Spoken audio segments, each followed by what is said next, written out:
రాజులకు రాజు ప్రభులకు ప్రభు అయిన యేసుక్రీస్తు నామమున మీకు శుభములు. ఈరోజు దేవుడు మనకు అనుగ్రహించినటువంటి వాగ్దానము ప్రవక్త అయిన మలాకీ వ్రాసిన గ్రంథము 3వ అధ్యాయము 12వ వచనము. అప్పుడు ఆనందకరమైన దేశంలో మీరు నివసింతురు కనుక అన్యజనులందరినూ మిమ్మును ధన్యులందురని సైన్యములకు అధిపతియగు యెహోవా సెలవిచ్చుచున్నాడు. ప్రియులారా, ఈ వాగ్దానాన్ని గనక మనం పరిశీలించినట్లయితే మనము ఆనందకరమైన దేశంలో నివసించేటట్లు దేవుడు చేస్తాడంట. అంటే ఇప్పటి వరకు మనము పడుతున్నటువంటి బాధలు కానీ, కష్టాలు కానీ, శ్రమలు కానీ ఇవేమీ కూడా లేకుండా మనము నిత్యము ఆనందంగాను సంతోషంగాను ఉండాలంటే అన్నింటిలోనూ మనకు సమృద్ధి కలగాలి. ఏ విషయంలోనూ లోటు లేకుండా సమృద్ధిగా మనము గనక జీవించినట్లయితే మనకు నిజమైనటువంటి ఆనందం వస్తుంది. ఒక వ్యక్తికి ఈ లోకంలో కావాల్సింది ఏమిటి? చక్కటి ఆరోగ్యం కావాలి, అలాగే ఉండటానికి ఒక మంచి నివాస స్థానము కావాలి, తినటానికి ఏ లోటు లేనటువంటి ఆహారం కావాలి, చక్కగా బంధుమిత్రులందరూ కూడా సహాయానికి రావాలి. ఈ రీతిగా ఉన్నవారు చాలా సంతోషముగా ఉంటూ ఉంటారు. ఏ పరిస్థితిలోనైనా సరే ఏది తక్కువ కాకుండా వారికి సమృద్ధిగా ఉన్నట్లయితే, ఏ లోటు కలగకుండా ఉన్నట్లయితే వారందరూ కూడా చక్కగా ఆనందముగా సంతోషముగా ఉంటారు. అలా కాకుండా మనము చేయదలిచిన కార్యము ఏదైనా సరే నష్టపోయినట్లయితే మనము ఎంతో దుఃఖపడుతూ ఉంటాము. అయితే మనము ఒక పంటను వేసినా అది గనక చక్కగా ఫలమునిచ్చినప్పుడు ఎంతో సంతోషాన్ని పొందుతాము. అలా కాకుండా ఏ వరదలు వచ్చో, తుఫానులు వచ్చో, లేక చీడ పురుగులు తినివేసో ఆ పంట నాశనం అయిపోయినట్లయితే దానికి మనము పడిన ప్రయాసను గుర్తు చేసుకొని ఎంతగానో మనము దుఃఖిస్తూ ఉంటాము. అయితే దేవుడు చెప్తున్నాడు కదా, మీ పంటలను తినివేయి పురుగులను కూడా గద్దిస్తాడు, మీ భూమి పంటను అవి నాశనం చేయవు, మీకు వచ్చే రాబడి ఏది కూడా తక్కువ కాకుండా నేను చేస్తాను, సమృద్ధిగా మీకు ఇస్తాను అని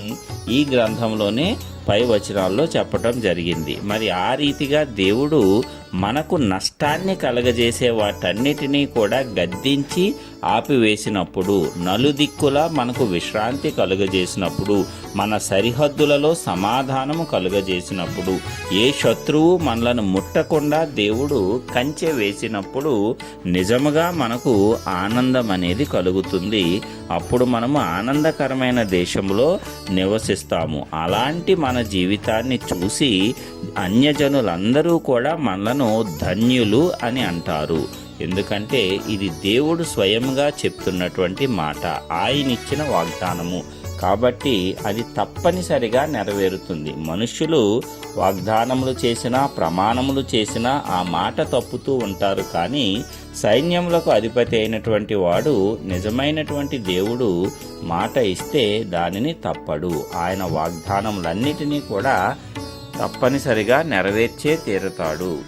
అయితే ఇలాగూ మనము ఆనందకరంగా సంతోషకరంగా దేవుని యొక్క కాపుదలలో మనము నింపబడి అనుదినము సంతోషంతో జీవించాలి అంటే మనము చేయవలసింది ఏమిటి?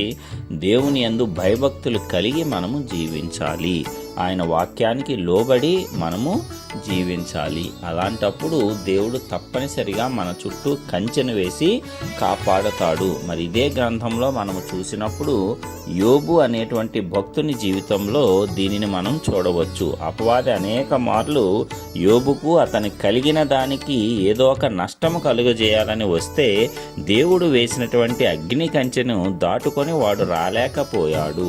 అందుకే యోబుకు అతని కలిగిన సమస్తానికి దేవుడు అద్భుత రీతిగా కాపుదల ఉంచటం వల్ల అతను ప్రతిరోజు వారి యొక్క కుమారులు కుమార్తెలతో సంతోషముగా, బంధుమిత్రులతో సంతోషముగా, నిత్యము ఆనందముగా జీవించేవాడు. కాబట్టి ఆ కాలంలో తూర్పు దేశ జనులందరిలో అతడు ఘనుడుగా ఎంచబడ్డాడు.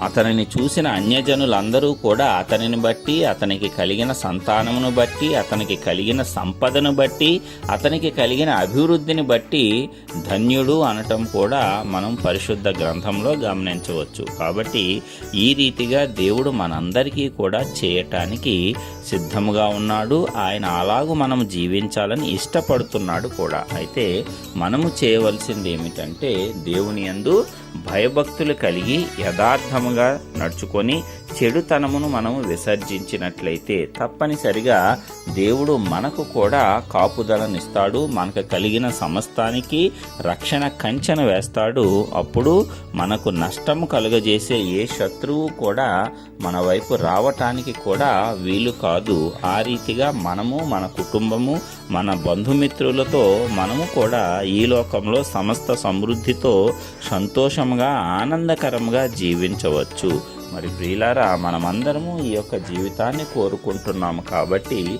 యోబు వలె మనం కూడా దేవుని యందు భయభక్తులు కలిగి ప్రతిరోజు ఆయన యొక్క సన్నిధానములో మోకరించి ఆయన ఇచ్చేటువంటి కృపా కాపుదల ద్వారా ఎల్లప్పుడూ ఆనందకరమైన జీవితాన్ని పొందటానికి పరిశుద్ధాత్మ దేవుడు కృప చూపాలని యేసయ్య నామమున ప్రార్థించుచున్నాను. ఆమేన్.